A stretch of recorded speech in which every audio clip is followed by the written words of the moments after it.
over time, I feel much more comfortable just letting my intellectual side slide and just become more of an idiot. And also, I just become less and less eloquent over time, and I start becoming just dumber. I think it's the copious amounts of alcohol. Yeah, that could be it. I blame it on my government job.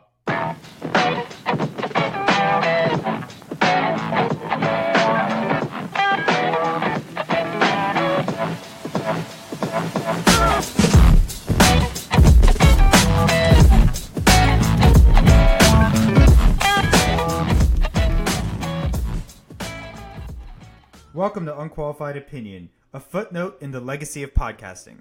How's it going, Scott? A footnote? That's important.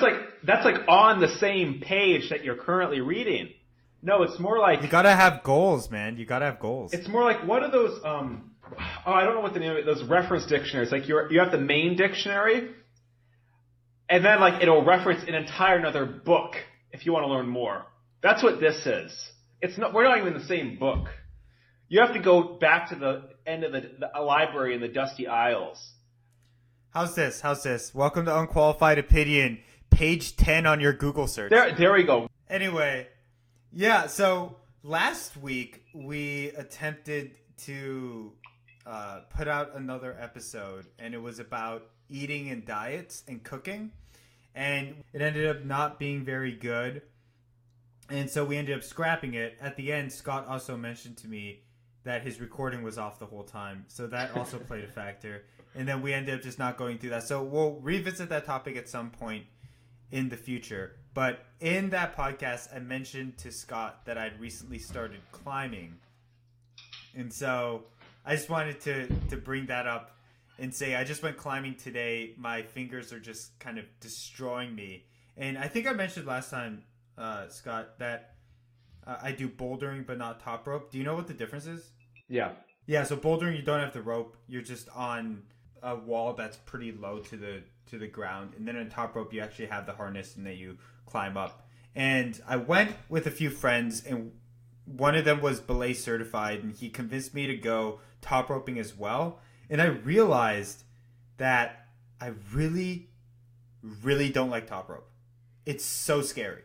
It's just terrifying. I'm terrified of heights. For someone who jumps around on top of rocks, you don't seem like someone who's afraid of heights. But so here's the thing, right? When you're bouldering, no matter how high you get, there's a limit, and when you fall, there's no issue, right? You're not really at any risk of falling to your death. Now, I understand that in top rope, you're tied up, so you really can't fall, but it feels like you can. And here's the thing, right?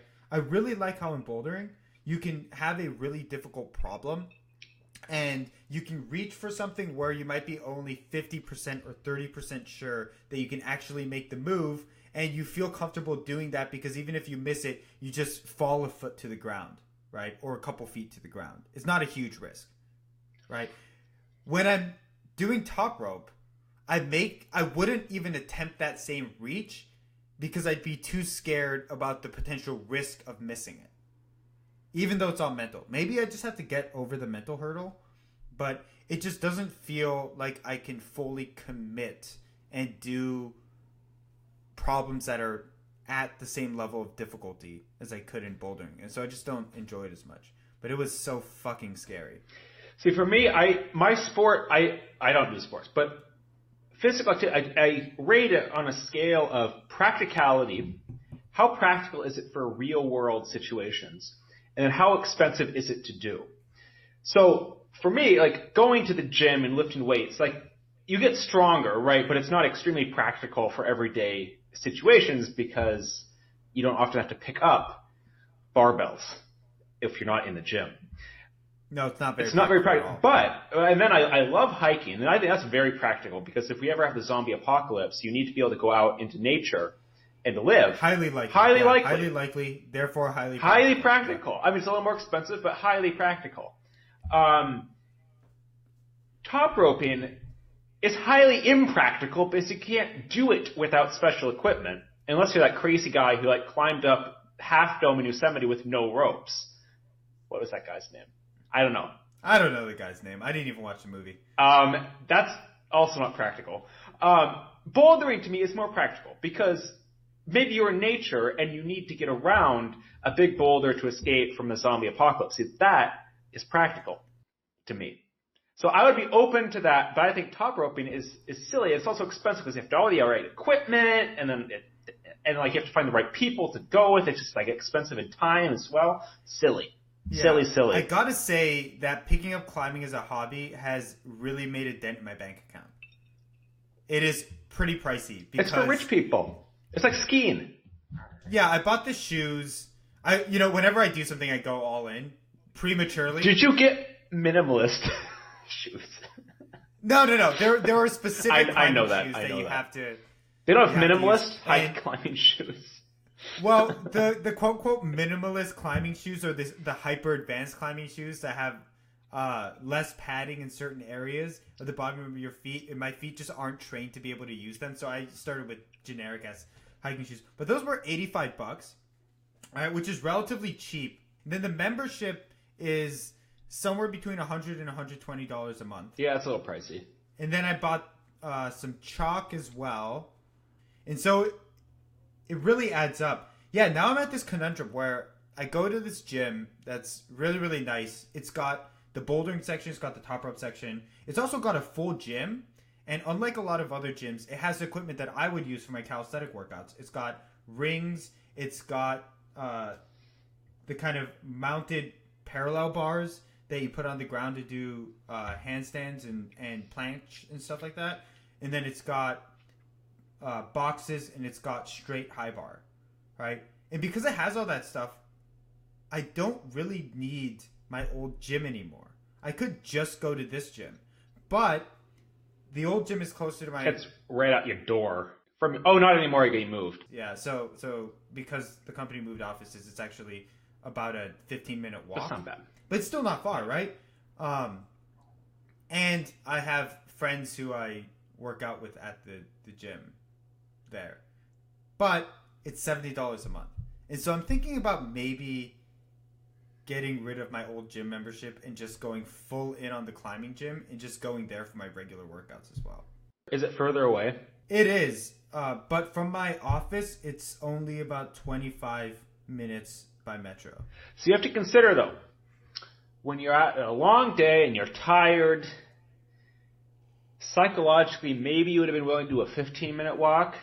Then, 25-minute walk is, that's just too far. I'm just going home instead. You're increasing the friction. I am increasing the friction. The question is the increase in friction worth the $70 a month? I think you enjoy it so much, working out.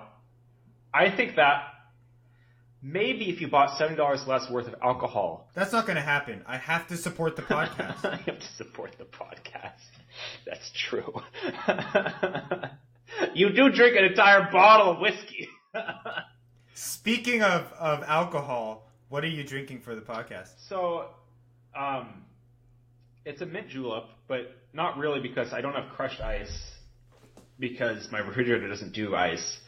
So it's with ice chunks. And I think it's much better. The whole point of mint julep is it's supposed to be slushy. But grinding up the ice in the food processor, that's too much work for a drink. So it's a quasi mint julep, which I like. The bourbon. What goes in a mint julep? Well, I like it because it's simple. It's mint, simple syrup, and whiskey. Bourbon. That's it. It's what I made in New Orleans. If those one person listening remembers that drink, I think we were drinking it during the podcast. I think. We were. I think. It's actually a kind of New Orleans-y type drink. So, but anyway, the whiskey, the bourbon that I'm using is very confused. One, I'm not a whiskey aficionado, so I don't even know what the difference between whiskey and bourbon is. I know it's generally the same thing. I took a sip. One thing. Bourbon is made in a specific place in Kentucky. That's why it's bourbon. Bingo. Okay. Yeah. And I was just oh my God, it was just not high alcohol content, just a very harsh, but that didn't make sense because it's supposed to be nice because just looking at it, it was $30. It says craft brewery, small batch. So it's like, okay, why? I don't know. Maybe I'm just not. Maybe this is just a harsher whiskey because maybe some people like that bite. But it says this smooth sippable bourbon is distilled. It's a Minnesota. Now it's marketed as a Minnesota bourbon, but it says this smooth sippable bourbon is distilled in Indiana, bottled in Minnesota, and like snowbirds in the winter, aged in a warm climate. So they're saying it's Minnesotan, but it's only bottled in Minnesota. So they distill it in Indiana, ship it to Minnesota to be bottled, and then age it somewhere warm. But that doesn't make any sense. Huh. And that doesn't make sense, but also sense. I could have sworn that bourbon can only be Steve's made looking in this up. Kentucky. So I now actually have to don't look know. this up. I had no idea. I thought it was like champagne, and there's only a specific. I thought it was a region. different kind of bottle or Bourbon, something bourbon. that was materially different about it, other than just where it was. Bourbon is all-American whiskey. Can be made anywhere. Can be made everywhere from Brooklyn to Scotland. But in 1964, Congress declared bourbon America's native spirit. That means to be called bourbon, it must be made in the U.S. 95% of the world's bourbon is made in Kentucky. Bourbon is a subset of whiskey. Okay. Bourbon is a type of whiskey that can be made apparently anywhere in the U.S., but 95% of it is made in Kentucky. So it's some type of whiskey. I'm not sure what type, but it's a type of whiskey. Kind of like Steve has that Scottish whiskey or whatever that whiskey is. It's really smoky.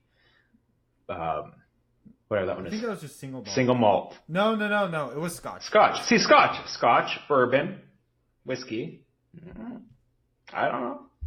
Yeah, they're not very creative with their names. So anyway, that's what I'm using, and I realized I was gonna try to sip it because you inspired me. Like maybe I should try to get into this like Steve, and I should sip my whiskey and enjoy it. So I bought this, and I like local, so it's like, okay, it's a Minnesota bottle. I'll start with that. And I'm like, oh no, nope, no, that's not happening. It needs to be mixed with something. That said, the mint is grown in my garden, so it's keeping with the local theme. What is the local bourbon called? It's called, well, there's a lot of different types, but this brand is called Skalven. It has a picture of a Viking on it. Look at that. Oh yeah, it looks really modern. Fancy. It does. It looks like it's supposed to be really good. Look at this, right? It's in one of those really fancy bottles that you'd expect in an upscale hipster brewery or distillery, right? Yeah, it's like a very nice bottle. Yeah. And a nice logo. I bet you if you look around, you can find that they will have a distillery somewhere. Anyway. So, what are you drinking? Nothing nearly as interesting or classy, but I just finished a bottle of Alamos Malbec. It's an Argentinian 2017 wine. I don't know. It's like a $11 bottle of wine. And I just finished the second of 2 glasses I'm going to have tonight. But don't fret. I came prepared with an even less classy drink. I bought a 3-pack of mini bottles of Prosecco. That's gross. To see, in case I don't get through all 3, but who am I kidding? I'm going to get through all 3. It's Lunetta's Prosecco, and it's like $12 in DC to get the pack of 3. And so I'm going to open this up and have a little bit. And you know what? A lot of people think Prosecco is either trashy or way too girly, but fuck them. I really enjoy it. Sometimes it's too sweet, but still, it's great. It's all bubbly and shit. It's all carbonated. It tastes great. Open that up. That was a very unsatisfying open. As you screw the top off of your Prosecco. Yeah. Why do you say it's gross? What's wrong with Prosecco? Because usually cheap Prosecco is overly sweet, and I really, really, really can't. I don't like sweet alcohol. I love sweets. I love sweets. I don't like sweet alcohol. So here's the thing. It was either going to be 3 of these bottles, these little mini bottles, for $12, or 2 of the Brut dry ones for the same amount. And so at that point, I got 3 of these. It just made more sense. I was reading. It is too sweet. Too sweet, yeah. Oh, Yeah. can I tell you? I had a really interesting drink yesterday. Yeah. So I was out at dinner at this place that's called Tequila y Mezcal. Oh, That's the name of the restaurant. this is the place you went to last time. I think you told me about, and I said, "Why don't you take me there?" Yes. Next time we will go there and we will get the cricket tacos. Or are they grasshopper tacos? I don't remember, but they are super good. They're incredibly tasty, and they're not on the menu, and you have to ask for them specifically, and they will make Oh, I love it. And you pick 3 different tacos, and it's a set price, and so you can always get one of them is the cricket tacos, Yeah. and you can get other ones as well. And they always have interesting specials for the tacos. It's a really, really good place. But anyway, they had a drink that was a mezcal-based old-fashioned.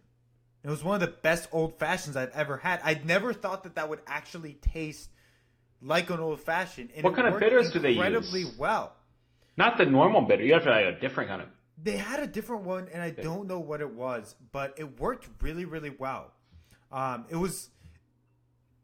I know how counterintuitive it sounds to say that this was a good thing, but it was like a more light, refreshing version of an old fashioned. Old fashions can be kind of heavy. Yeah. Yeah. But usually that's the main draw of an old fashioned. But somehow it worked to have it be lighter and to have it be smoky from the mezcal. So it was really good. Oh, that sounds so good. I'd never heard of anyone doing that with an old fashioned before, but I was definitely a fan. You remember that bar in New Orleans, that one we went to that had like, what did we get? They had the massage. They had the massage going on in the other room. Oh, in the back room. In the back room. Massage. The back room massage. Yeah. Yep. Now this has nothing to do with the story, but I'm thinking about bars. I'm thinking about, because we're going to Austin in a month or so. I think we have to find some really good bars like that and this tequila one, this tequila and mezcal one there. So you can learn a lot. If you can find those really cool bars, you can learn a lot about the city through drink. And I just made that fact up. I think I can. I always learn better when I'm a little buzzed.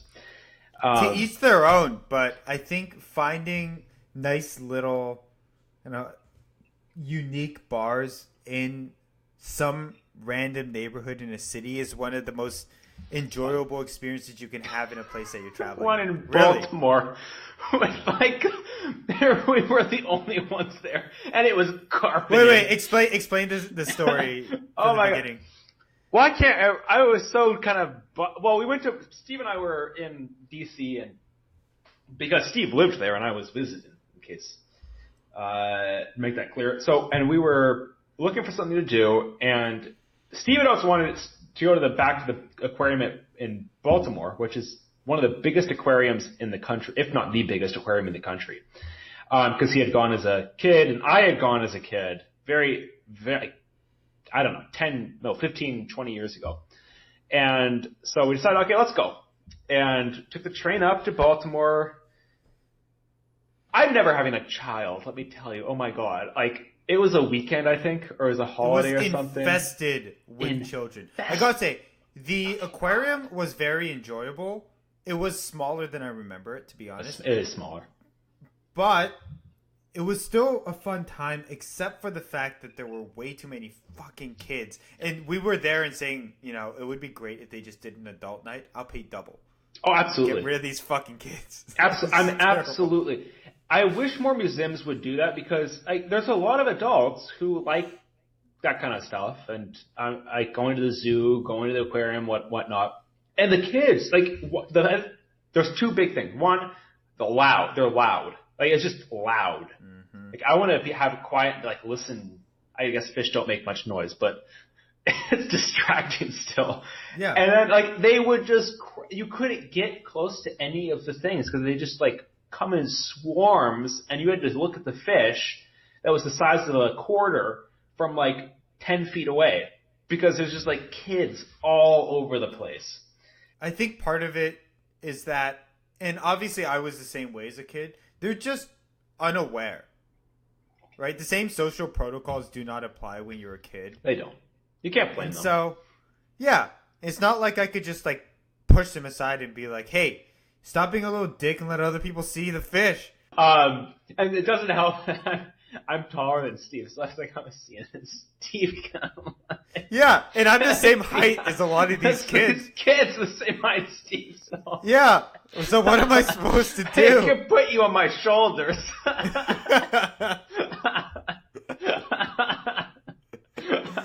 Anyway, the bar. Anyway, so after that, we're like, okay, we really need a drink, and we went. Oh, actually, that's right. We went to 2 bars in Baltimore. So the first, we wanted to like get a sense of what Baltimore was like. I forgot we never talked about this in the podcast. This was in the summer. It was hot out. It was hot. I remember it was very hot, and we wanted to check out Baltimore. Apparently, it turns out like Baltimore, most of what you want to see is in the old part of Baltimore, which is no surprise, which is along the water. And Baltimore's a relatively small city, so you could walk. Also got some beautiful colonial neighborhoods. Beautiful, like Georgetown-esque, but I'm sure half the price. I mean, and no tourists. It was very pretty. They also had those. This was something that I've never seen anywhere else. Maybe it's common, but I hadn't seen it. They had the, what do you call them? It's not a basement. Cellar. They had the cellar. Cellar access. Yeah. Cellar access outside of every single house, right? So you just have that contraption where you have the doors leading right into the basement or cellar, I guess it is, like right outside and padlocked. Yeah, super cute. I love it. It was really cool. So we wandered around, and I was looking on my phone for places to go, and one of the suggested places was, this famous bar. It was called The Horse I Rode In On, I think. And it's been around, it's the oldest continuously operating bar in the country. And you can tell. I mean, you go in and you can tell because you can tell it's gotten popular because you can see like additions. And so it's this weird amalgamation of like 16th century wood pillars and like pieces of 16th century architecture and like 1800s and then 1900s and then 2000s and like all jammed together. They just kept slapping pieces on. Slapping on pieces. It was, and then there was this band playing, or this guy doing music, and it was just everything was like, what, whiskey based or something, or Jack Daniels based. And we had this Jack Daniels with something, but it was such a cool vibe. And there was, being Baltimore, like it's touristy, but there's really not a lot of tourists there because not a lot of people go to Baltimore. So there's tons of room. A place that famous in DC, there'd be a line to get in. No, that was great. And then we went to the second bar, and that was a little further away. And that got a little, not sketchy, but just like, this is what people say when they talk about Baltimore. Like, we walk in, we were trying to find another bar before going back to the station. It's like, okay, there's just one up there. So we go up. At first there's a game console, which Steve immediately makes a beeline for. He doesn't even, he can be anywhere, he just runs to it. And he starts playing some game that apparently he hasn't played forever and is really great. It's a Mega Man game. Yeah, that one. Well, I don't even know what that is. But he loved that. And then, okay, we need a drink. And also, this floor is carpeted. It was carpeted in the way an elementary school in the 90s was carpeted. Like, with that really shitty blue-gray carpet that is indestructible to any type of stain. And, like so early 90s. I mean, it was, or late 80s. And it was just, like, white paneling on the walls. Like, I don't know, it's like it was a styrofoam. And, like, this janky-ass pool table that you had to, like, bump to get the balls to roll down. Like, hip check. Oh, yeah. Yeah, like, guy came over, he was like, oh, it's not working. He just comes over and bangs his hips into it, and it works again. And so, yeah, it's been doing that for like 20 years. And it was a sad place. But it is so, going to places like that, like, this is where people go. This is the standard. This is the neighborhood bar. Bar. This is the neighborhood bar. And it's like, okay, it tells you something. That tells you something about the city that going to a tourist site doesn't. Definitely does not. So. And it was quite a contrast between the two. Quite a contrast. Well, it was fun. It was.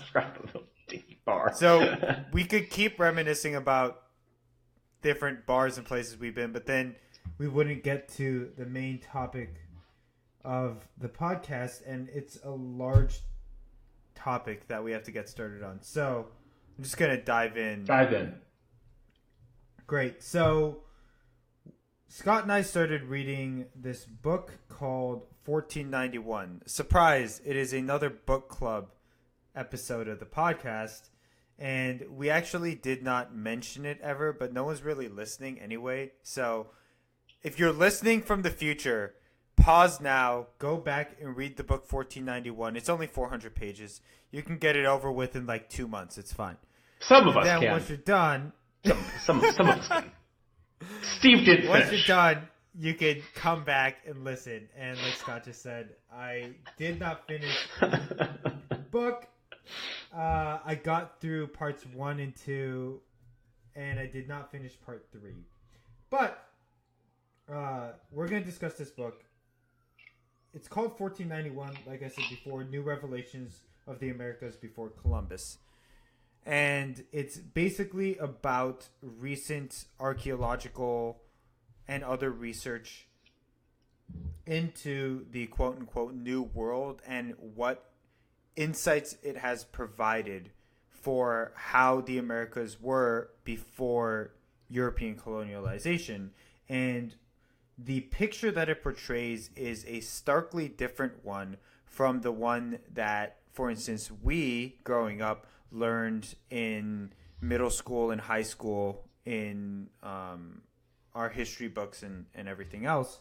And it is one that presents a much more multifaceted and complex society of advanced civilizations and a sequence of archaeological data around the initial settlement of the Americas that leads to many more questions than it actually answers. Mm-hmm. And so, Scott, before we dive into any of the actual content of the book, what were your impressions overall? I would give it. I was actually thinking of this while you were giving the overview. I would say I would actually give it close to a 10 out of 10. Not a 10 out of 10. Wow. For a couple reasons. One, it is actually somewhat of a revolutionary topic. It isn't rehashing anything that's been coming before. It's actually quite on the vanguard of a way of thinking about a particular topic. I like that. It's a seminal work, you could say. Two, it's a topic that's very timely. And the author I think the author understands that without hitting you over the head with it, of just this idea of what it means to be an American. And I'm not talking about Trump necessarily, but even when this book was being written, I think it was written in the late 2000s, there was starting to be that question about what does it mean to be an American. Obama's birth certificate was a big, controversy. And I think having this book at that time, and even now, means a lot. That discussion is very heavy. And the third is that it's Charles Mann, by the way. So Charles has a way of presenting information that is extremely well researched, which I really appreciate. Everything is footnoted. The footnotes take up, I don't even know how many pages, like 100 pages of footnotes. It's about a quarter of the length of the book. And so extremely well researched. But at the same time, this is a topic that if it was in a more researchy format, which I think other books we've read have been like, it wouldn't be widely read because it'd be like, it's too heavy, it's too data driven, it's hard to read. He tells it in a novel sort of way, and novel I mean is in like a novel, that it just kind of flows, and I think it's very easy for readers to understand this very important topic. So I think that those three things, I think it was a very, very good book. Not my normal topic to go to, but I think it's very, very good. What about you? Yeah, I agree with what you're saying, especially that final point. He took on a very narrative style that made it incredibly easy to engage with the content of the book.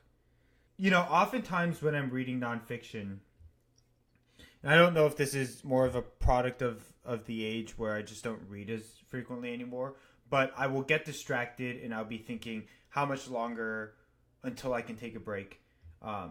Something about the way that he introduced a narrative style into a lot of these stories and the way that he would quickly jump between, say, a very specific historical story as it's been interpreted and then the larger societal impact around that for that civilization, and then the research narrative around discerning that information. The way he seamlessly flowed between them and he was able to put a consistent narrative through them made it, I hate using this term because everyone used it, but difficult to put down. It was easy to get engrossed into it and easy to continue reading, and I would feel myself getting lost in it.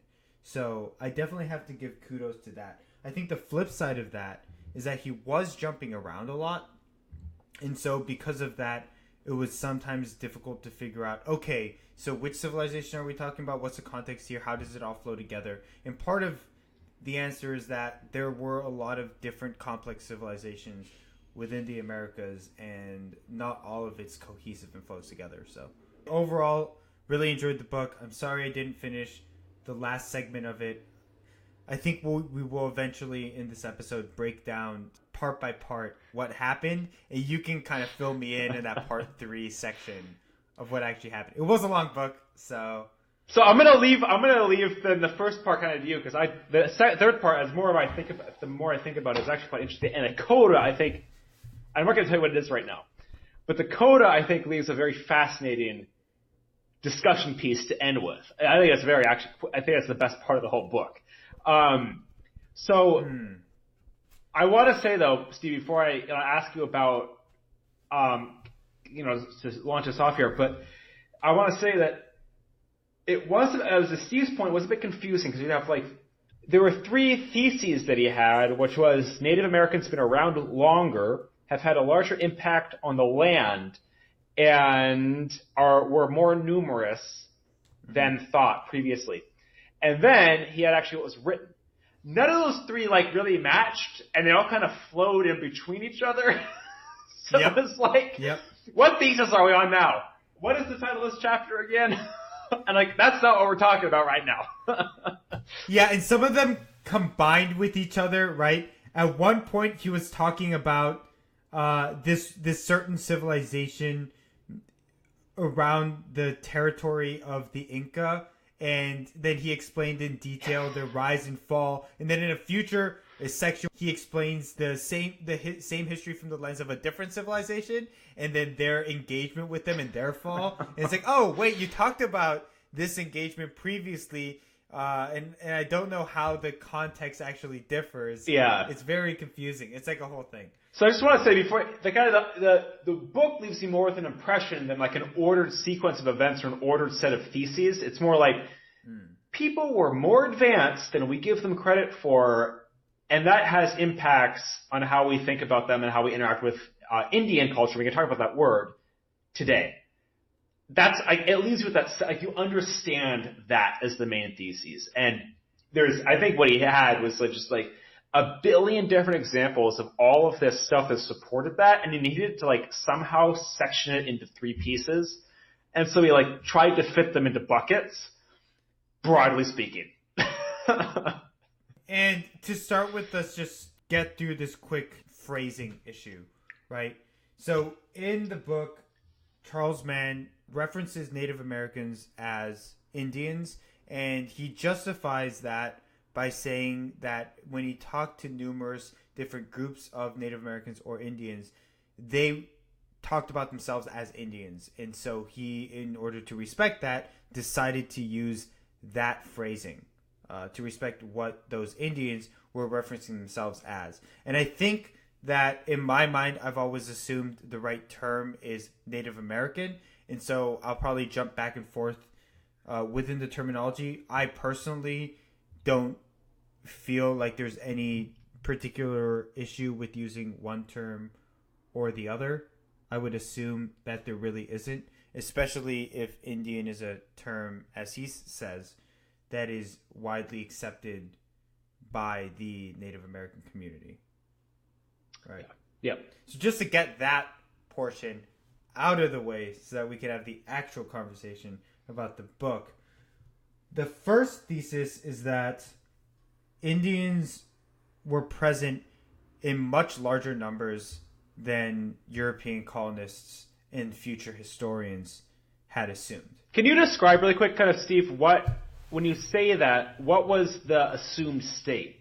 So the assumed state in the past, and in some cases even today, was that Native Americans were primarily hunter-gatherers living in small bands or small tribes who had little impact on their land and who primarily focused on subsistence, right? They didn't have massive trade networks, massive cities, agricultural products or projects, any of that kind of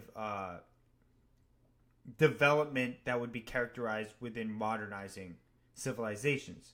And when Columbus landed, what he saw had existed, the assumption went, since the beginning of time. Like, this is how it's always been. Yeah, it's always been that way.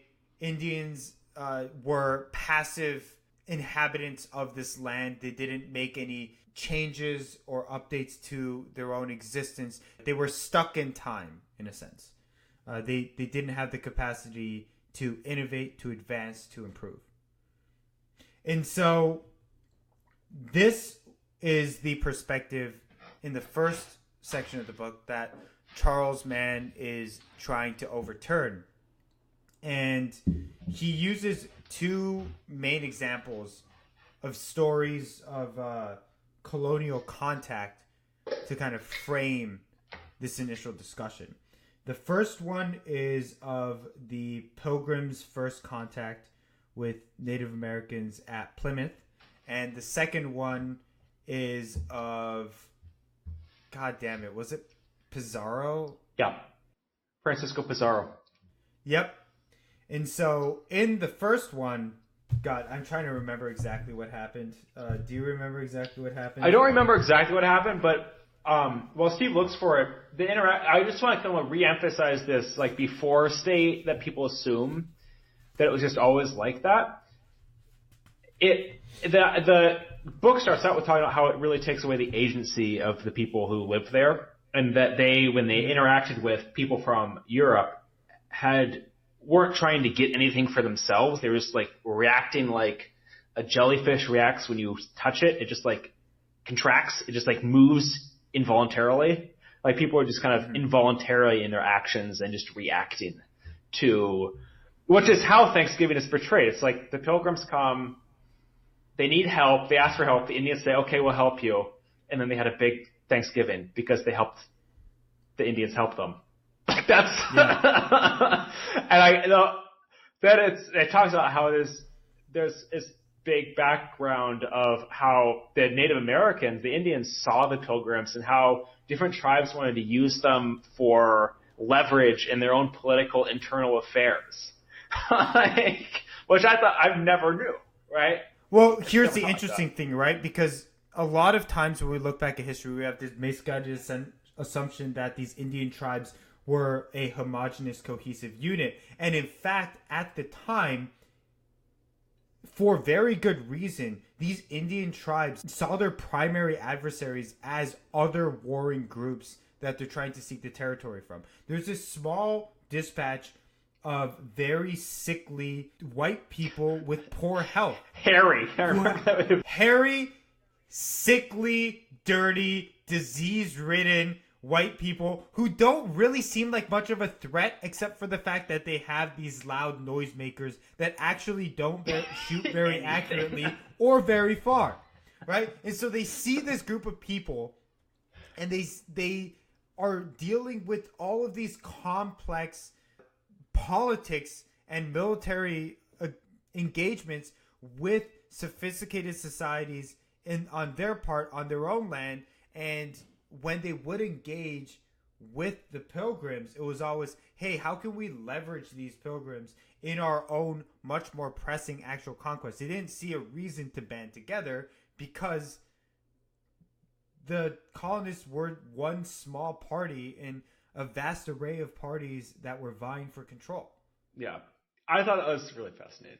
Yeah, and so the story of Squanto is really interesting, right? Because the standard Thanksgiving story is there was an Indian named Squanto. He taught the Pilgrims how to plant corn, and then they were able to survive the winter. They made a big harvest, and then there was Thanksgiving.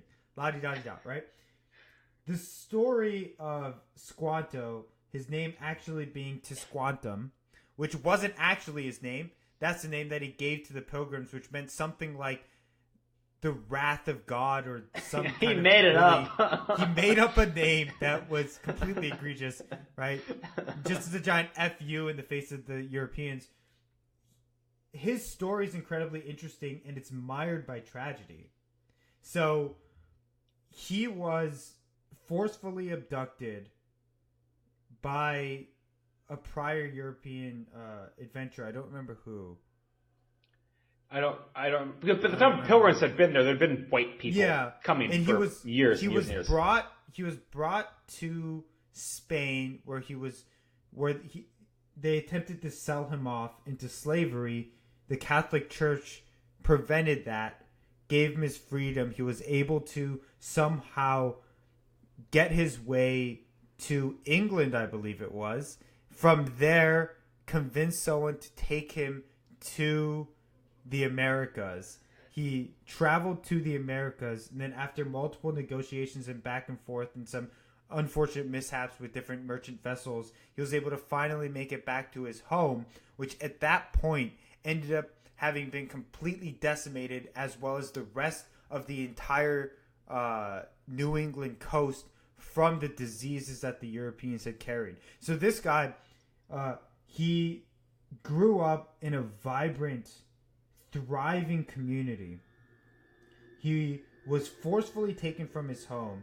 He had to wrangle his way through to achieve freedom and then a passageway back home in a foreign land, only to return home and find his entire community utterly devastated, everyone he loves and knows dead.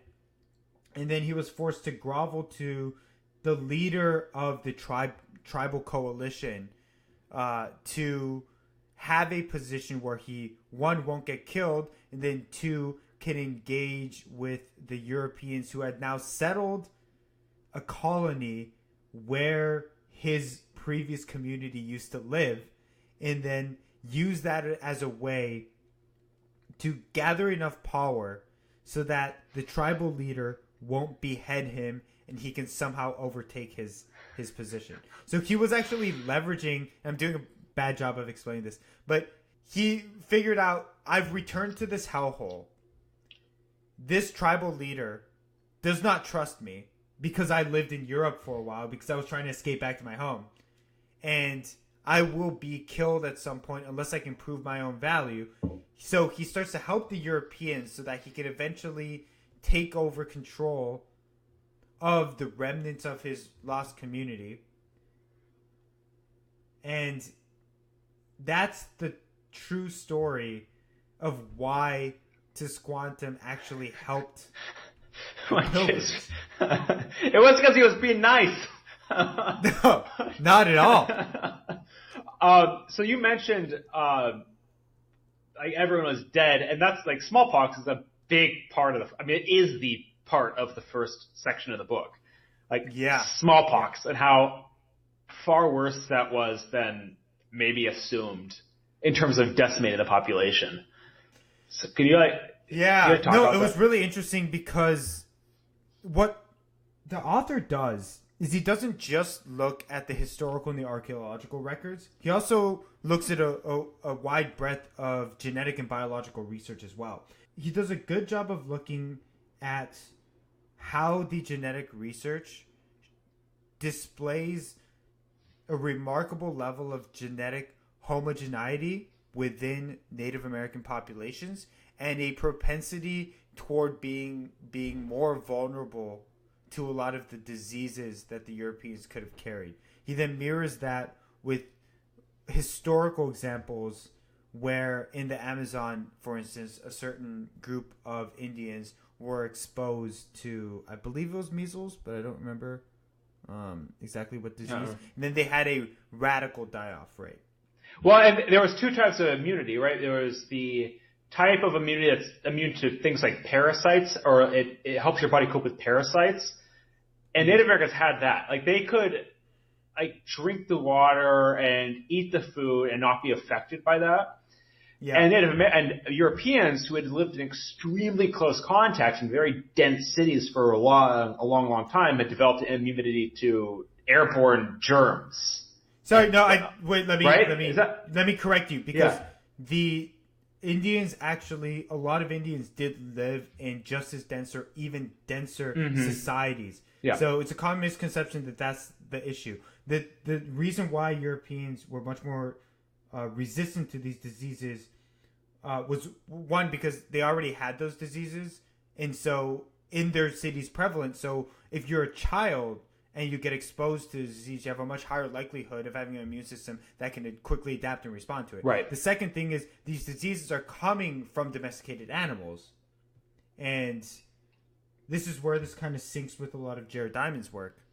If you've read Guns, Germs, and Steel, where he talks about how the range of the pool of domesticable animals in Eurasia is much greater, and therefore in the Americas you don't really have a lot of domesticated animals, but Europeans are used to living among their domesticated animals, where these animals can have certain diseases that will jump to humans, and so there's been a lot more exposure, and then a lot of that just allowed for kind of increased resistance to those diseases. Sorry, go ahead though. Continue. Oh, that's all I was saying. Yeah, and then as you were saying, because they were more susceptible to the diseases the the Indians were, that it just ravished them. Yeah, and I think that one of the things that the author said that really struck me was near the end of the first part of the book. He was saying, look, the Americas had a vast system of civilizations, which we'll talk about further when we get into part 2, going from the post-Maya societies in Central America to the Incan societies in South America, to all of the different societies that existed in Northern America, in the current United States, and all of these societies ranged in terms of diversity, in terms of technological advancement, in terms of culture. And the thing is that because of the diseases coming in, all of that got wiped out, even as Europeans didn't even notice it. And so there's this vast network of incredibly advanced societies that all just got completely devastated and wiped out. I mean, if 20% of your society gets struck by disease, it will wreck the foundations of your society. Now imagine 95% getting. And that is the thing. So there were quite a few people when Europeans arrived in mass. The diseases had already been there. In some cases, as Steve said, wiped out 95%. So what is it? And then essentially what the author does is say, okay, so if this was the number that was noted when Europeans arrived in mass, what is 10 times, 20 times, 40 times, 50 times bigger than that? Yep. And then he finds, the land has the carrying capacity based on the way they're managing the land to support that many. There's evidence to support that there's that many.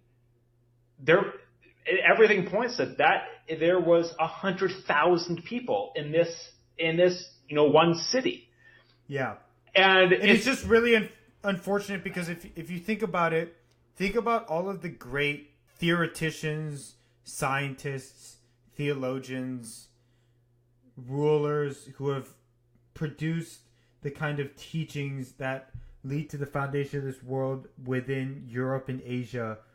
And think about how there were civilizations who actually birthed people with the same caliber of knowledge being wiped out by disease, never allowing for the intermingling of those kinds of philosophical leaders within the new world to intermingle with those in the old world. How we've lost all that forever because of disease, and how fundamentally devastating of a historical occurrence that we don't even think about anymore. It's like, do you remember the part about the differences in technology, like bows and arrows versus guns and whatnot? Yeah, let's talk about it. So, the argument went. The author put forth, so if there was the reason Europeans were able to take over the area so quickly and effectively and efficiently, considering how advanced societies used to be, is because the disease, and it was typically smallpox, had been there for years before because it was brought over by missionaries in Europe. I mean, Europeans had been visiting for a long, long time before, Europeans really started to come in large numbers. And the argument goes, and it made a lot of sense because the author actually tested the weapons, is that the weapons of the Native Americans were actually more advanced than the weapons of the Europeans if you judge that on how accurate you can shoot. He actually fired one of the European guns, and then someone else was shooting a bow and arrow. If you're firing one of the European guns, you can't hit anything. It just the ball goes out, and it just you have a 90-degree range where it could end up. It just makes a big noise. And it's not very accurate. Gunpowder is advanced, right? It's a very advanced technology. The Native Americans with bows were able to shoot extremely accurately. It requires a lot of training. But they were able to shoot extremely accurately, and some of those bows, they could pierce armor. And so the argument went that if the Native Americans had been in mass at their original level of sophistication and didn't succumb to diseases, we would look a lot more, South America would look a lot more like, I don't know if we have a corollary, but a much more of a mixing of two cultures, not one culture dominant over another culture, which is, Western European dominant over Native American, because the Native Americans could have fought them off. It would have been Europeans equal match. Would have had a very reduced impact, and it would have solely required them to establish a system of trade instead of utter domination. Exactly. Because there is absolutely no way that Europeans would have been able to make any kind of actual reasonable advance into civilization building in the Americas without the diseases that they carried. Absolutely. And interestingly enough, even if it was a pristine landscape, it would have been more questionable to see if Europeans could have done a good job or advanced nearly as quickly, because one of the things that the book talks about is how Europeans often settled in the previous territories of the Indians who were wiped out by disease. Right, so you pick the best spots. Yeah. You can use their technology. Actually, there's a lot of stories about Europeans coming and just be like, fuck this armor. I'm going to go for that, the armor made out of plants is actually stronger than my metal armor and cooler and lighter. Well, one of the interesting things is that cotton was huge, right? Yeah. And cotton was just such a useful tool for building fabric that when European colonists came in, they were like, fuck my clothes. I'm going to wear this cotton-based clothes that the Indians have. This is way better. It's more comfortable. And then the other thing that was really, really interesting was that the author was talking about how you can have construction based on kind of the strength of your materials, or you can have your construction based on tension, right? And that a lot of Indian societies focused on tension rather than brute strength, whereas Europeans focused on brute strength. So you might have a boat that's made out of large planks of really solid wood, or you can create a boat that's made by tightly intertwining a lot of different reeds, which individually might be really, really brittle, but then if pulled together can make an incredibly strong and buoyant base. And so you would end up with these boats that will be admittedly smaller, but much more versatile and much lighter because they're based on tension rather than kind of solid brute hardness. And the great example, sword versus a rope. You had you couldn't. That's kind of the core technologies. In Europe, you have forged steel. You have really sharp, hard things. And then you had rope and, the corollaries of rope in South America. Now, try breaking a rope with your hands. You can't break a rope with your hands if it's like a good rope. It's absolutely impossible. You could break a sword. You would bend it over something and it would snap. That is, so the Native Americans, they valued that, and they had the tools and resources to make that extremely different type of strength than the Europeans did, who made a completely different type of strength. And so talking about Europeans had steel, well, yeah, but Native Americans had armor made out of cotton and plants. And it's kind of what are Tesla's made of? Carbon fiber. It's sort of like a carbon fiber. I think it's like a mesh, right? Yep. That idea. And I really like the second bit, and I think that we should get to it. But I just want to say one thing before we do that, and then I want to get some more Prosecco before we start. But the one thing I want to say is that I think in the past there have been a lot of assumptions in this really simplistic one-dimensional analysis of Europeans had better everything, and that's why we dominated over Indians. And now there's a resurgence of understanding the actual reasons why Indians were decimated, and a lot of it primarily just has to do with the fact that diseases completely decimated their societies. But then now there's kind of a backlash on the other side of saying, actually, everything that Indians did was actually way better than Europeans. They were way more sophisticated. They were better in all these ways. And what we're saying isn't that. And that's not what the book is saying either. What the book is saying and what we're trying to convey here is that what was happening in the Americas was radically different and fundamentally innovative in a way that wasn't seen in Europe. It wasn't about which one was better or worse. It was that they were very different, and that they engage with the world, these different societies, in very, very different ways. Part of it had to do with geography, part of it had to do with culture, and none of this conversation is really about competing on what civilization did things better. It's not some simplistic reductionist argument. That's not what the book's doing. No. That's not what we're trying to do. We're really just trying to discuss the nuances around these different elements of these civilizations that just unfortunately don't have a history recorded and are only now being fully understood. They adapted to their climates in specific ways and their geography in specific ways through choice and geographic determination in some ways using a Jared Diamond idea. And Europeans are given tons of credit because they won. In the terms of Western society, Europeans won in terms of beating another group. What that means is we don't give the other group any credit for anything. It's just they're just primitive animals living in a forest, gathering berries and shooting things with arrows. And that's how it's always been. And the book essentially says that's not correct. Look at all of this research that shows they're also extremely advanced in their own ways to cope with their own environment. Yep. So, all right, let me grab some more booze, and I'll be back in a sec. Me too. Do you want to start us off with kind of the overarching theme of part 2? So part 2 is the second thesis. So we've covered the Native American populations. I keep saying Native American. I just am used to it. I don't think it really matters one way or the other. You can say whatever. So they're a lot bigger, and we covered that.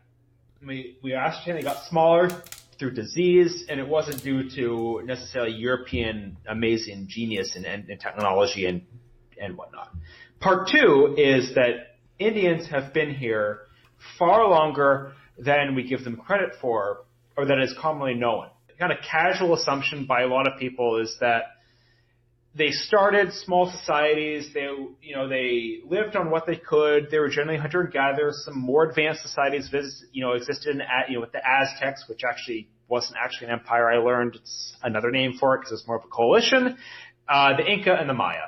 And everything else was just nothing. And these small societies were able to, build such monumental structures, perhaps because there were some ideas that they, exchanged from other parts that they maybe brought with them that came from people who visited from, I think one example was from China. Someone was saying, oh, they had to have someone from Asia come and build this or aliens. Aliens is another thing. Aliens could have influenced it.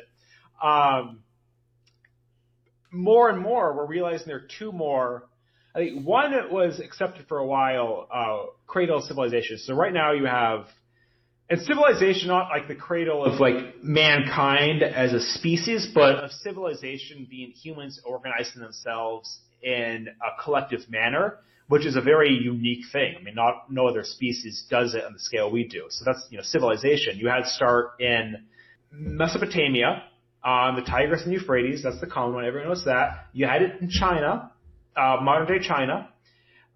There's a third one, like, that's common, right? I don't know. You have 3 independent nodes. And everyone, thought for a long time, everything happened in North and South America. There's no civilization going on over there. If what is occurring there when they discovered it was influenced by aliens or any number of things. And so what they realized, doing research, and this, Steve has a lot more of the details, but essentially, no, there were cradles of civilization, as we call them, unique to the Americas. And they started these civilizations not from aliens or the Chinese or Europeans, which used to be, I think, and less so the common assumption. Maybe not the aliens part. The new leading theory for archaeologists in the New World is that there were 2 additional quote-unquote cradles of civilization. One of them was in Central America, and the other one was in South America along the western coast, where you would have Peru today. Mm-hmm. And along the Andes.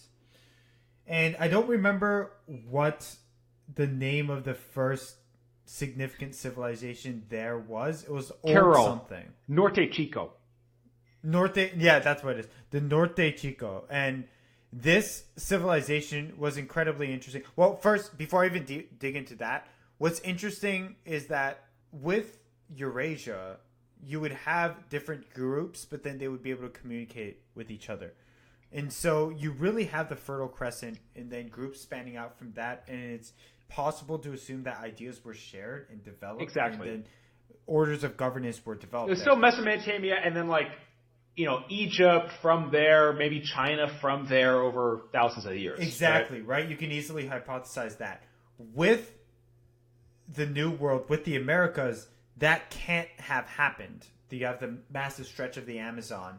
And yet you still have 2 independently developed forms of governance and agriculture and complex society that existed. One in Mesoamerica, and then one with what was it called?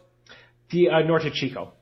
And I want to say on that point really quick, you still can't drive from North to South America. There's no road. That's how difficult it is.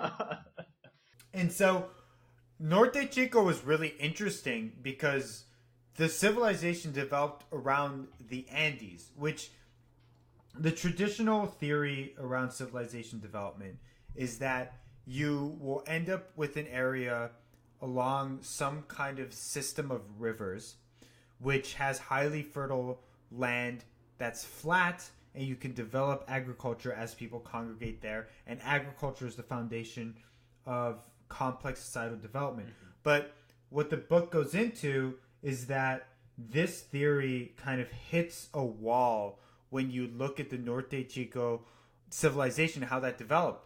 Because the soil in the area is very poor, the landscape is incredibly hilly, and you have, because of the geographic structure set up, you have an incredibly dry habitat. So you have a rain shadow because of the Andes. The water rains up there, and there's a lot of water that comes down in streams, but the only way you can access it is through irrigation, which requires complex structures of society already. It's also in a valley, so you can't... Yeah, and you don't have the natural rainfall, right? And so the hypothesis is that the way you ended up with an increased density of human population there was actually because of the fact that the currents came in a way that led to a high level of biodiversity in the oceans, and that a lot of seafood was the primary food source for civilizations as they developed around the Andes, which is really interesting and counterintuitive to what standard theories of civilization development are. It kind of flips it on its head, where it's the actual hunting and gathering that leads to the development of complex civilization, which allows for the agriculture to exist. They actually knew they're assuming this because corn, maize, and you should talk about maize because that's fascinating. It is fascinating. It's actually really kind of mind blowing. So that was like the staple. That was like the wheat of South America and North America and parts and soon and eventually North America. There was no maize in Cairo, which was the main city of the Norte Chico civilization. And the assumption was, well, if you're going to have this massive city, which it was, and it's not totally excavated. That was another thing. Like a lot of these places, they're like 10% excavated. It's just like we don't know what's there. Oh yeah, it's an incredibly exciting time for archaeologists. It absolutely is. Anyway, and it was inland. It's like 100 miles inland. No corn. It's like, oh, so how do they live? How do they support this massive city? Tons of fish bones. And what they realized is these two cultures, they were probably different. Like the one on the sea and the one inland, they were different cultures. They weren't part of the same country as we would call it today. So they actually traded. The idea was because the inland city could make what was like nets, I think. They could make nets. So do you remember what it is they harvested? Because there was an agricultural product, but it wasn't food. It was cotton. So the coastal populations would need nets built from cotton. And so they would trade with the highland civilizations within the Andes who would grow that cotton. Which is fascinating because, and Steve and I are kind of sound so excited about this because, historically, large-scale exchange on that level to support massive cities, that comes later in human evolution. And you have to develop the cities first through agriculture and then start trading. They did it the other way around. They're like, we want that fish, but we have something you need. We have the cotton to make the net so you can catch the fish. So we're going to develop a massive cotton industry and give you that so you give us the food needed to grow. And that was like what they did from the start, which I think is that's really cool. It's a very interesting inversion, isn't it? Yeah. The other thing that I just want to mention that I think is so interesting about this civilization is this is one of the earliest civilizations that developed, and yet it developed in an area that, at least if you look at it from a modern perspective, is so difficult to inhabit. You're talking about massive elevation gains. You're talking about these very, very difficult mountainous environments, as well as vast valleys with a lack of rain. It just seems incredibly difficult, and yet somehow there was just the right confluence of environmental factors that led to an incredibly novel and different way to allow humans to sustain larger societies, and somehow it worked out, which is just really cool, right? Yeah. It just doesn't fit the standard model. It ain't the Fertile Crescent. Or the Nile, right? It's totally different. But yeah, let's talk about maize. So maize developed in what is now Central America, with early groups within Central America who kind of started agriculture in their own right in that region as well.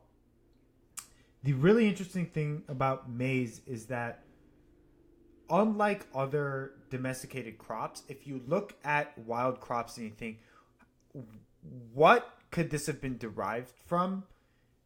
There aren't any obvious candidates. So if you look at, say, barley or wheat, you look at wild barley, wild wheat, and it's obvious that can be harvested and it can be beneficial to harvest it if you're a more ancient society, right?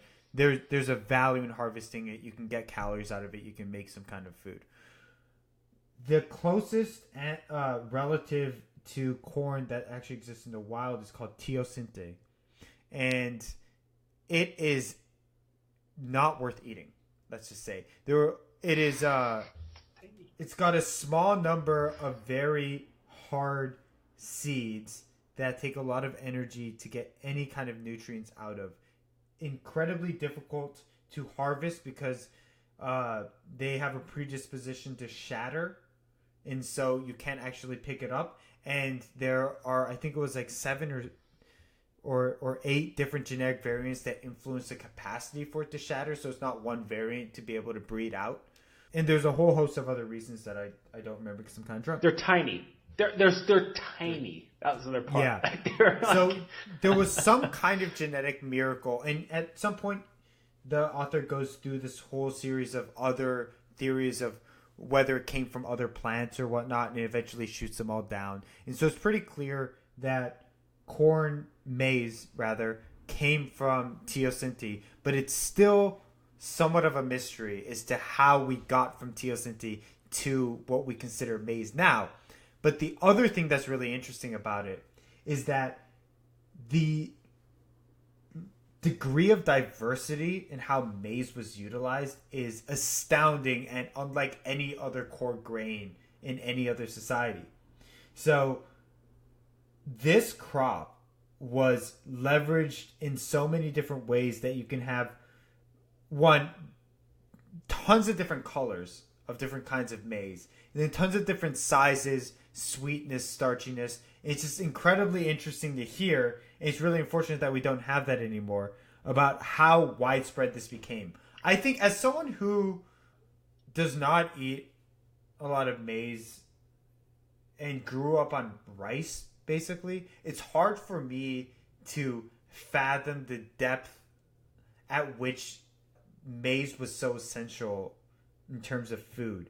And so it was really eye-opening for me to hear there are all these sorts of maize. In this dish, you use this kind. In this dish, you use this other species. We build these specific kinds, and we painstakingly weed out the hybrids to make sure that we have the right crop, so that we can get exactly the kind that we want. And we have basically all these corn stalks to use for all these different varieties of food. It's just such an interesting thing for me to hear because it's so different from my own experience, I guess. And I want to add one more thing that I found really fascinating about the corn discussion. If you plant maize, it doesn't self-seed. You plant it, and it will die. And there'll be no more corn next year because it doesn't seed itself. It needs humans to plant it. Which means it has to have been domesticated. Because, and there's, as Steve said, there's no obvious point of domestication. So you had to domesticate it from a plant, hypothetically, or theoretically, that did reproduce, into a plant that didn't reproduce, and one that humans had to plant. That's a lot of breeding of plants to get to that point. And maize, high degree of sophistication. Like wheat. As it has there is natural wheat. You can buy natural wheat like in some co-ops. Like it's not a far stretch to get that. Yeah. And the argument is that it is for corn. It takes to get to a plant that can't even exist without human interaction with it. That's a lot of work. And that's so physically different from teosinte, right? Right, because you could plant, it would seed itself, right? It would keep growing, right? It's like I looked at the picture of teosinte. This looks nothing like corn. I mean, it looks vaguely like corn. It really is not corn, though. It's not corn. It's not even close. It's like, no. So I wanted to mention one more thing before we go on to part 3, and that was the Clovis first argument. Yes. And the research around that. So before I read this book, I was under the assumption that the Clovis first argument was the predominant argument for how the Americas was populated, right? And so the Clovis first argument is this. Between 11,000 and 15,000 years ago, during the middle of the Ice Age, a land corridor had opened up between Siberia and North America.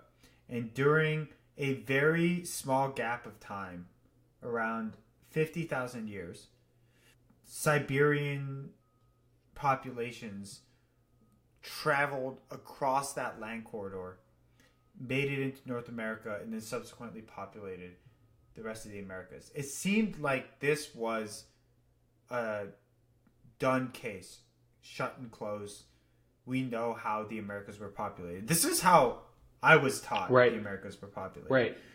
And the reason this is, or this was the predominant understanding, is that there was a lot of research, archaeological research, that uncovered certain stone tools by what are assumed to be hunter-gatherer populations, considering how those tools were uncovered, which show consistent patterns of larger arrowheads, and those populations existed, as they're dated around 11,000 years ago. And so then that information was correlated with the fact that it's possible that the ice sheets had melted and that a land corridor existed for a small period of time around 11 to 12,000 years ago. And then the assumption was made that that's when people had traveled over to the Americas. However, a lot of archaeological evidence has come up since then that has proven that societies have existed as far back as 30 to 40,000 years ago. And there are archaeological sites that have been dated back to this, as well as genetic research looking at the estimated rate of gene mutation in mitochondrial DNA, which has proven that certain skeletons that have been found have to be dated further back than the Clovis first argument would assume to be possible. And so it's really, really interesting because there's this assumption that the quote-unquote New World was populated very recently, like on an archaeological timescale, of being populated 12,000 years ago. Yet, in fact, there is this insurmountable level of evidence that clearly there have been civilizations, or at least populations of different people in the Americas way before then. There's a lot, and before I go on, I recommend people actually do read this book. It is an easy read. It's long, but it's fascinating, and there's a lot we're having to gloss over because I mean, with a quarter of the book being footnotes, like there is a lot of facts, a lot of stories in here that are, like, I think you can tell by how Steve and I are talking, really interesting and really engaging. But the third part of the book, so I'm going to move on, is the and this is the part that I think, Steve, you got like partly in, but I think you probably understand the gist of it, about the fact that there is this sense, especially among environmentalists, I won't say especially, I'll say environmentalists use this assumed fact to their advantage when saying America, the world, South America used to be this beautiful, pristine nature, and then white people came in and wrecked it, and Native Americans were screwed, and we need to go back to the native ways, the original ways of treating the earth well. That's a pretty common, like, you see that. You see people at Greenpeace rallies dressed up as Indians because it's like, or actual Indians participating. It was like, oh, the assumption is, and I'll say it, the assumption is for white people and Native Americans, everyone thinks this way because we all learned the same facts by and large through public education, because this is in the textbooks, that this is how it happened, that America was sort of this beautiful, bucolic garden, natural state. And the third chapter the third part of the book really talks about how that couldn't be further from the truth. That the landscape the Europeans saw when they landed was so dramatically altered from how it would have been in a natural state that it's actually somewhat hard to compare. And I'm just going to give a couple examples of that. So when Americans landed in New England, and New England is known for this, it's like beautiful oak trees, and you kind of walk through these beautiful kind of open forests, and sometimes, it's just kind of it's a sparse native, sparse New England forest, it's beautiful. All created. That's quintessentially New England. All created. It was created through managed burning of the forest to rejuvenate it in a way that suited Native Americans' uses of the forest. And it was done over thousands and thousands and thousands and thousands of years to a point where the two systems were symbiotic. And what happened next, and this is the most interesting thing. So what happened next, when Europeans arrived, the burning stopped, the forest got really thick. And now people are like, we need to do more managed burns because it's natural. Well, it was that way because, yes, they were probably inspired by lightning strikes and natural fires, but that sense of nature was actually created by Indians, which is really, it's pretty ironic and pretty funny. I think that certain people listening to this would say, oh yeah, I knew that Indians had influenced the environment. I understood that they did burns. And I was in that same camp, but reading, and granted, I only read a little bit into this section, but reading into it, I had a whole new perspective of it that I hadn't had before. Because one of the stories that are mentioned is one of the colonists who engaged with one of the Indian tribes, and he was talking about how he would constantly be engaged with a scene of smoke and fire. Mm-hmm. How it would be all around him all the time in certain seasons where annually these Indians would come in and they would burn a certain segment of the area that they hunt in, and that it was such a methodical, structured system where it's not an occasional burn that you hardly notice. It is systematic, structured, very, very organized, and highly prevalent. And so even for people who do on the back of their mind realize, oh yeah, the new kind of understanding of this is that there were controlled burns by Indians, I think that it's worth understanding and trying to recognize how extensive the degree of this management really was. Charles Mann was describing natural settings, and I have always assumed that is nature, that is unaltered. And he's like, no, actually no, that was created. It was deliberately created that way. So yeah, perhaps a number of people do recognize that Indians did do burning to suit their needs to, make the ground ready for planting, to, it's also a wildlife management technique. And they think, oh yeah, they did that.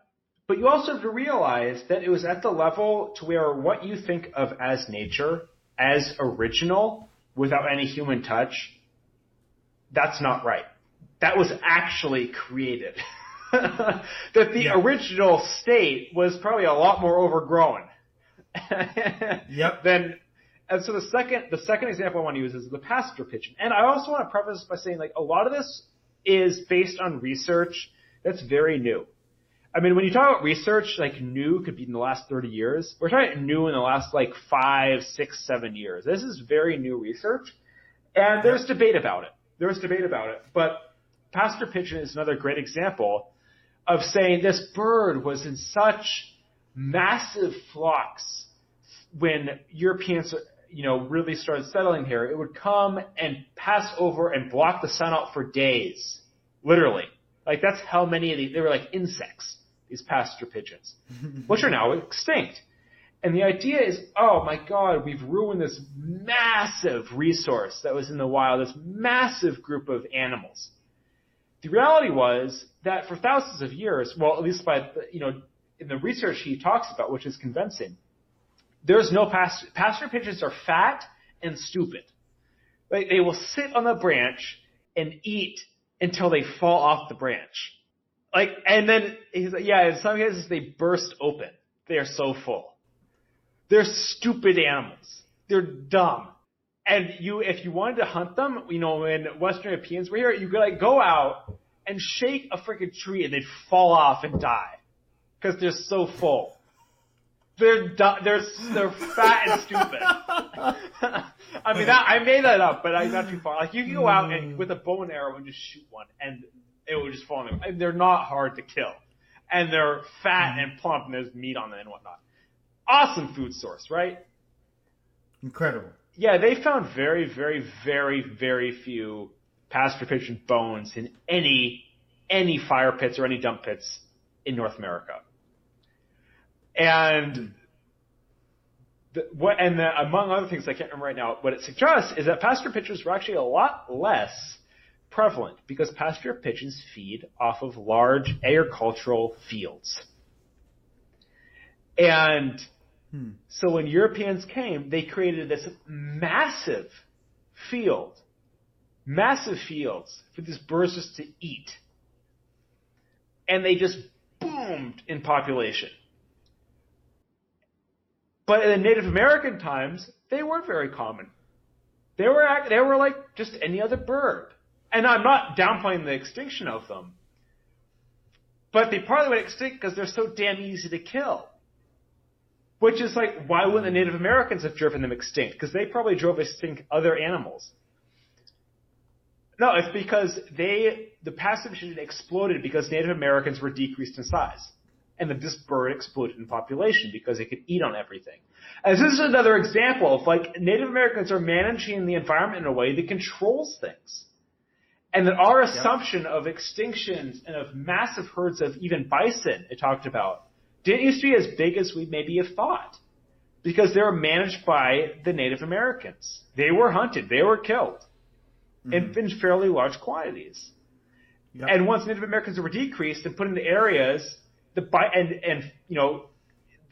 weren't hunted as much anymore. The bison population exploded temporarily. So our conception of the degradation of the environment is partly based on this assumption that it was pristine before. But it may not have degraded that much. The bison thing is also incredibly interesting, right? Because there were Indian groups who were actually burning down forests in order to facilitate the development of habitats for bison.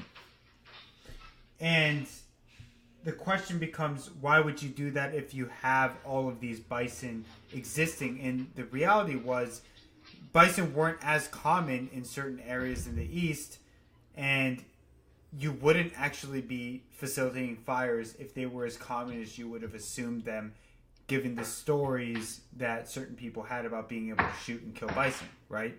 And so it goes to show there was a very different understanding of the role of bison between when Indians were actively managing their environment versus when they were wiped out and then there was no repopulation of them.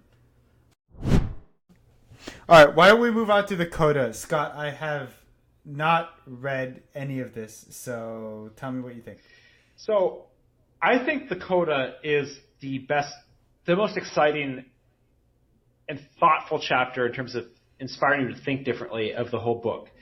And most of the book, all of the book to this point had been researched. It had been quoted in other studies. It had been very well informed. And he starts the coda out by saying, this has not been researched. This has not been backed up, but based on what I think and what I've learned, this is what I think. So there were, and I'm not going to remember it right because I finished this about 2 weeks ago, but there was a tribe or a group of tribes in the New England area where the colonies started that prized individual freedom and democracy, the voice of the people, above anything that the colonists perhaps had ever seen before. That it was a level of individual freedom and will of the people that is oddly close to the Declaration of the Independence in terms of ideas. And there's this common story that we're taught that the Declaration of Independence was inspired originally by, great French and English and German thinkers, I can't remember their names, but, people like Rousseau, great visionaries of how humans could organize themselves. And the idea is that these individuals, Locke, Rousseau, etc., were inspired by God, that they learned it from some stroke of brilliance that there had been blackness and now there was light and they just saw it, right? That's the idea. Like they didn't really gather this information from anywhere. And Mann says, well, Native Americans had been visiting Europe and coming to Europe for, centuries before these ideas started fomenting in Locke and Rousseau, etc. And Native Americans, especially the ones visiting kind of from the New England area, had this idea of self-determination that was very radical, he argues, that was not like things that have been seen before.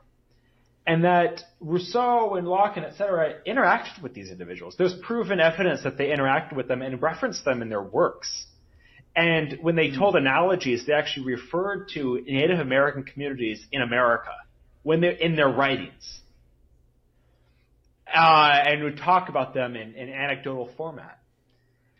And the idea is that the type of living style, and I can't remember exactly how these Native American communities were set up, but it was very much like a democracy. It was like a group of people, like the power of the individual in charge was entirely based on the will of the people, entirely based on the will of the people. There was some, like, you could pass it down generation to generation, but if anyone deemed the next recipient of this title of leader as stupid or incompetent, it would be the will of the people. They'd elect a new person.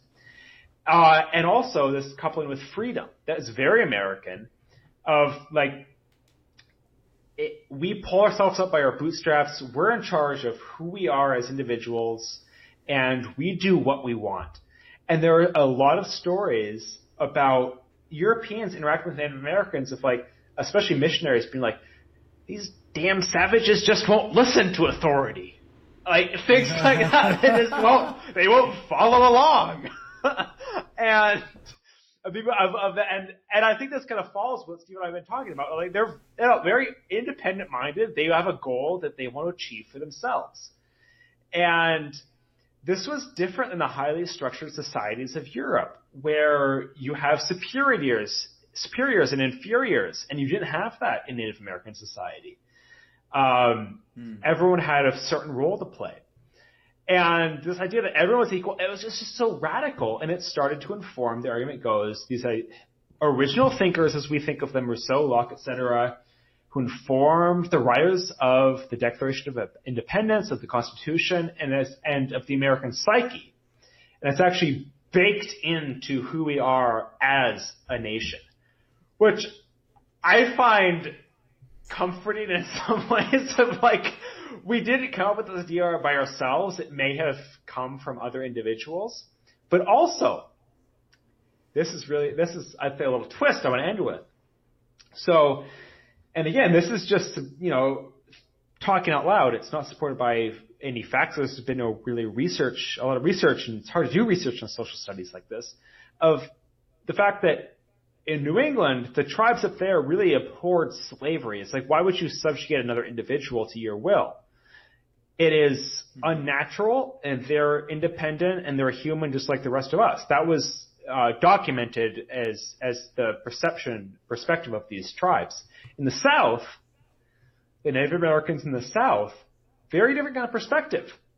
They actually subjugated people from other tribes, made them their slaves, to use a common word nowadays, and were much more into we conquered you, you're ours now, we win over you, you have to do what we want, or we're gonna steal you as a body to do work for us. And he ends with this.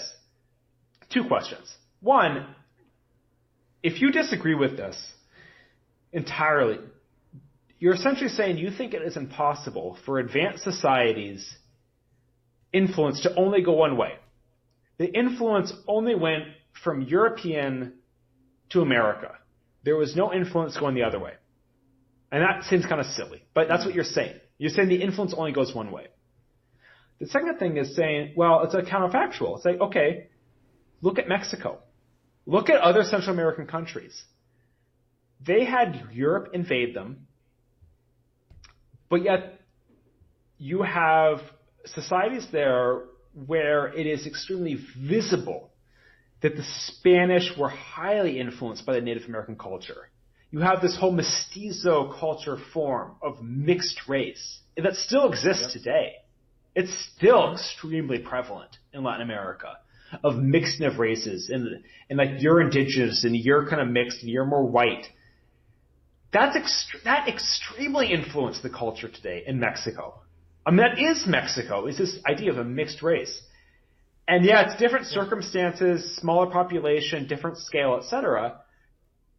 But by saying also that, Native Americans maybe don't influence Europeans, look at Mexico. Look at other Latin American countries. Extremely influenced by Native Americans. Extremely influenced by them. Yep. So that was the coda. And I think it's just like this idea is really interesting. We could be, as a country, inspired by something that we have actually ended up subjugating and wiping off the map and erasing almost entirely.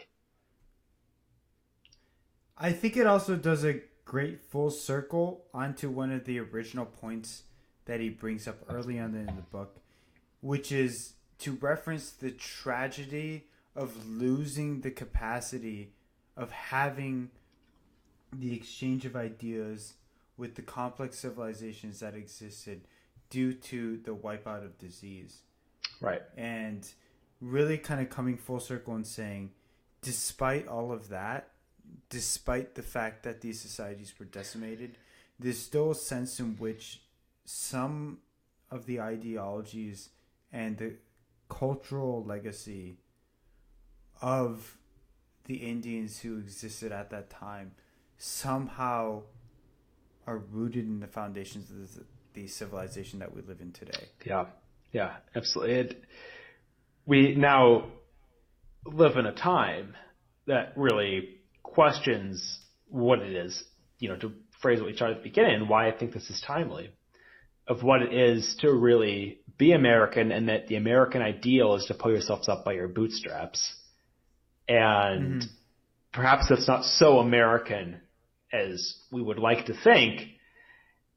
And I think by recognizing that, we can start appreciating the real complexities of how this country was founded, and on whose backs it was founded, and why decisions were made the way they were. And what being American truly means. Right. Because we're recognizing that Americanness really does have roots deeper than just European colonization. Mm-hmm. That there's maybe, just maybe, a cultural legacy that pervades beyond that to a history that's mostly been forgotten. So good ending. Sure, we can end on that. See you next week. Bye.